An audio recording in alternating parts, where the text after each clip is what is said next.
안녕하세요. 주부참치입니다. 오늘은 저에게는 조금 특별한 제 딸 계좌에 대해서 이야기를 해보려고 합니다. 자녀에게 주식을 증여하거나 매수해주는 게 최근 대세이며 유행이죠. 저도 22년 5월생인 제 딸아이가 태어나고 증여를 위해서 곧바로 투자를 시작했습니다. 이제 만 3세가 된 제 딸 계좌에 매달 적립식 매수를 해주었던 SCHD 결과와 앞으로의 이야기를 해보려고 합니다. 정확히는 계좌 개설 및 시작은 8월부터 시작하게 했는데 5월생인 제 딸 생일에 맞춰서 영상을 제작하기 위해서 매년 5월 제 딸 계좌를 인증하면서 영상을 만들어 기록해 보려고 합니다. 자녀에게 미국 주식을 모아주고 계신 분들은 꼭 끝까지 시청해주세요. 3년간 제 딸아이의 계좌입니다. 매달 20만원씩 유기정기금을 통해서 국세청 신고 후 적립식 매수를 진행하고 있었는데요. 금액이 조금 더 많죠. 중간에 포트 변경이나 매수 매도를 초반에 한 번씩 한 것도 있고 제 부모님이 어린이날이나 아이 생일날 한 번씩 10만원씩 용돈으로 계좌에 넣어주시는 부분과 배당금 재투자 등 조금 차이가 있습니다. 어쨌든 거의 만 3년에 다다르는 시간 동안 SCHD 몰빵 투자하면서 적립식으로 매월 매수를 해주었는데요. 결과는 어떨까요? 보시는 바와 같이 22,000원 수익입니다. 진짜 이게 맞나요? 최근 관세 여파로 대폭락을 겪었는데 그때 이후로 여전히 올라오지 못하면서 제자리 걸음입니다. 이번에 이거 보고 현타가 많이 왔는데 제 와이프가 무슨 은행 이자도 안 된다고 뭐라 하더라고요. 안 그래도 연금계좌 배당 이슈로 한국판 슈드인 타이거 미국 배당 다우존스를 거의 5,000주 가까이 매도를 전량 진행했는데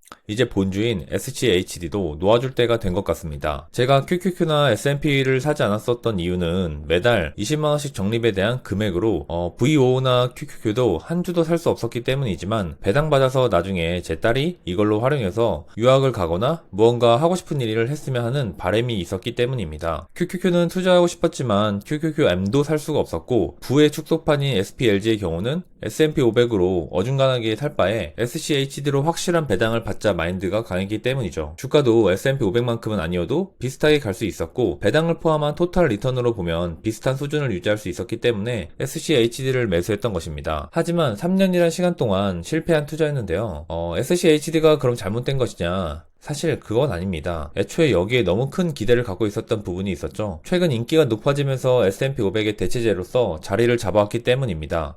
SCHD는 배당주의인데 말이죠. 어느 순간 주가도 같이 가니까 당연히 S&P 500만큼의 주가는 가야 돼 라는 믿음과 생각이 생겨버린 것이죠. 물론 저도 마찬가지고요. 이제 25년 2분기 배당이 다가오는데 어떻게 될까요? 배당 성장도 자세히 보겠습니다. 10년 연평균으로 11%의 배당 성장인데요. 단 한 번도 연간 기준으로 보면 성장하지 않았던 해가 없습니다. 그렇기 때문에 많은 투자자들이 믿고 매수를 했던 것인데요. 다만 주가는 반대로 근 3년간 횡보를 하고 있습니다. 거의 한국의 박스피 수준으로 횡보 중인데요. 이걸 보면서 사실 슈드는 배당주라는 걸 다시 한번 느끼는데요. 과거 최초보다 지금 약 주가가 한 3배 정도 올라가 있는데 그러다 보니까 10년에 한 3배라는 개념이 붙기 시작한 것 같네요. 그리고 애초에 슈드가 배당을 잘 주는 기업들만 기계적 투자를 하다 보니까 저평가된 기술 종목들도 많았지만 최근 포트폴리오 조정 때마다 시대에 앞서가지 못하는 투자 방식인 것 같아 사실 안타깝다는 생각은 듭니다. 대표적인 것이 브로드컴이나 블랙락 편출이죠. 물론 다시 저평가됐다고 판단되면 재매수가 들어오겠지만요. 한번 S&P나 나스닥과 비교를 해볼까요? 금리 인상 정점 시점 최저점은 22년 10월입니다. 이때가 가장 주가가 바닥이었죠. 그때 SCHD는 하락에 대한 엄청난 방어를 해주었습니다. 하지만 지금은 성장 정체가 되어 있죠. 나스닥과 S&P가 지붕을 뚫고 올라갈 동안 진짜 SCHD는 손가락만 빨고 있었습니다. 게다가 4월 7일 날 지옥의 날에 대폭락은 똑같이 했으니까요. 그러다 보니까 최근에 SCHD 투자 계속 해야 되는지 해야 되지 말아야 되는지에 대한 영상들이 많습니다. 정말 그런지 볼까요? 포트폴리오입니다. 비중 큰 종목들만 보면 리밸런싱 될 때 신규 편입 종목이 코노코필립스 에너지 석유 기업이죠. 그리고 머크인데요. 그런데 편입 당시 코노코필립스는 비중 1등, 머크는 6등이었습니다. 하지만 현재 코노코필립스는 비중 4위, 그리고 머크는 10위권 밖으로 13위가 되었는데요. 이 말은 주가가 많이 하락했다는 것이겠죠. 지금 트럼프는 에너지 가격을 떨어뜨려서 인플레를 잡겠다고 외치는 사람입니다. 그런데 아무리 배당률이 높아졌고 슈드의 투자 원칙에 맞는다고 해도 지금 투자를 하는 게 맞을까요? 저는 기계적인 투자가 장점이 되기도 하지만 이런 경우는 단점이 되는 부분이라고 생각합니다.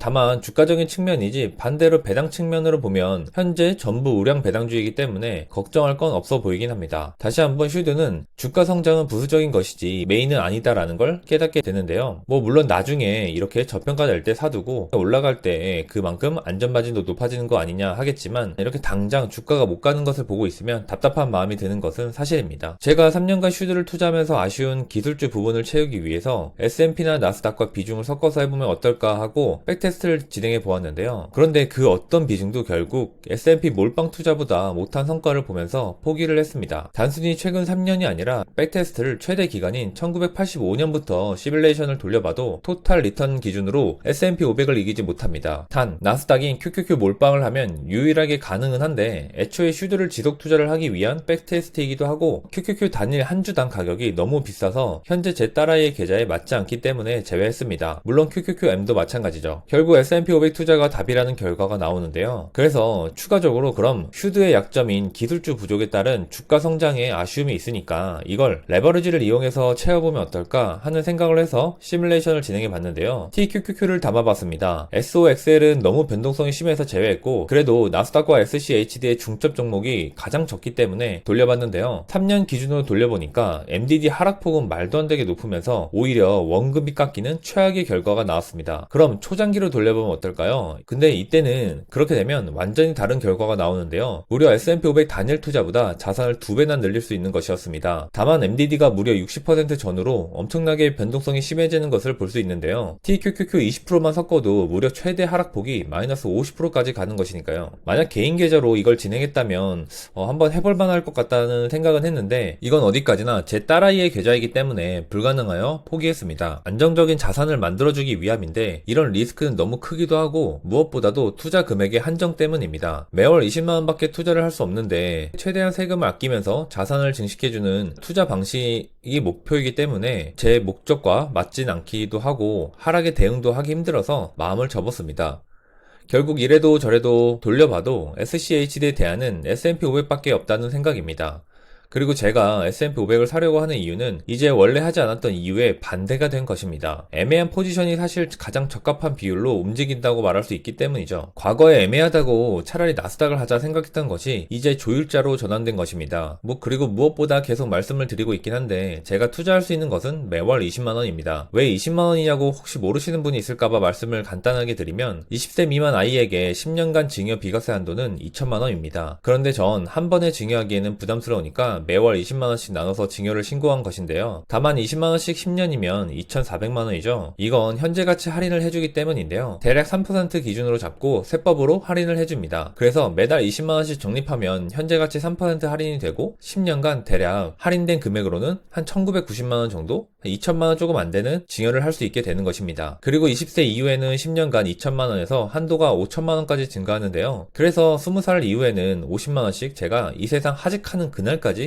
해줄 생각입니다. 그렇기 때문에 20만원으로 현재 S&P 500을 매수할 수 있는 것은 SPLG입니다. 게다가 수수료도 가장 저렴하니까 꿀인 거죠. 현재 66불 정도니까 충분히 2주 정도씩은 매수할 수 있겠네요. QQQM도 처음에 생각은 했는데 위에서 설명했듯이 이미 200불로 30만원이 넘어가기 때문에 한 주도 살 수가 없습니다. 향후 주당 가격이 지속 상승하는 것을 생각해도 SPLG가 최적의 대안이라고 할 수 있겠죠. 그럼 제가 현재 800만원 정도 상황에서 이 S&P 500 지수 ETF를 꾸준히 20년을 모아주면 어떻게 될까요? S&P 500 10년 연평균 수익률이 11%니까 이걸 계산해보면 20년 뒤 총 자산은 2억 2천만원이 됩니다. 투자 금액은 5,500만원으로 자산이 4배가 되는 것이죠. 그것도 적립식으로요. 물론 가장 좋은 건 한 방에 투자하는 것이 복리로 불어나는 것은 더 빠르긴 합니다. 하지만 한 번에 2천만원을 주는 것은 부담이지만 한 달에 20만원은 아무런 부담이 없기 때문에 이런 선택을 하는 것이죠. 나중에 여유가 생겨서 2천만원 한 번에 해줄 수도 있을지도 모르겠지만 그건 그때 가봐야 알 것 같습니다. 그리고 다시 그걸 20세 이후에 50만원씩 넣어주어서 대략 40년간 제가 진행해주면 제 딸은 환갑이 되죠. 그럼 제 딸도 은퇴를 했겠죠? 그런데 무려 자산은 180억이 됩니다. 인플레이션을 감안해도 엄청난 부이고 그냥 매달 비과세 증여만 해도 이 정도 자산이 만들어지는 것이죠. 게다가 제 딸도 직업을 갖고 열심히 일할 것이고 투자도 할 거고 이때쯤이 되면 제가 진짜 살아있을지 어떨지 모르겠지만 그럼 상속까지도 될 테니까 나름대로 부자라고 할 수 있는 영역에 들어가겠죠. 저도 어렸을 때부터 많이 가난하게 자라서 그런지 이런 욕심이 많은데 지금 누가 저에게 가난하냐 물어보면 가난하진 않다. 가난하게 자랐지만 현재 나를 평가해보면 한 가난의 대는 끊었다? 라고는 자신있게 말할 수 있을 것 같습니다. 하지만 부자는 아니죠. 전 제가 부자가 되면 좋겠고 그렇게 되기 위해서 노력은 하겠지만 만약에 설사 안 되더라도 시드를 만들어서 제 딸아이는 부자가 되어 대대손손 잘 먹고 잘 살았으면 좋겠습니다. 결론은 S&P 500 매수하자이네요. 이번에 버핏이 은퇴를 했는데 버핏의 유언으로도 유명하죠. 자신 자산의 90%를 S&P 500 지수 ETF를 사고 나머지 10%는 단기 채권에 투자해라. 이죠. 버핏의 진리를 제가 깨닫게 된 걸까요? 이로써 저는 기존의 연금 계좌에서 타이거 미국 배당 다우존스 5,000주 가까이 되던 주식을 4월 전량 매도했고 이번에 딸 계좌까지 매도하게 되면서 SCHD와 작별을 고했습니다. 물론 아직 매도는 안 했는데 다음 주 월요일날 이제 매도를 진행 예정입니다. 여러분들은 SCHD를 어떻게 생각하시나요? 분명 지금도 좋은 종목이라고는 생각합니다. 하지만 사람마다 다 주어진 상황과 투자 금액, 목적이 다 다릅니다. 아무리 비싼 것도 어울리지 않으면 무용지물처럼 전 항상 투자도 자신의 목적과 목표에 맞아야 하고 고집 피우지 말고 변경할 줄 아는 이런 유연함이 필요하다고 생각합니다. 이번 주 주말 이제 미국과 중국의 관세 협의가 나온다 만다 하는데 그 결과에 따라서 다음 주 지옥과 천당을 오갈 것 같습니다. 모두 성공 투자하시고 시청해주셔서 감사합니다.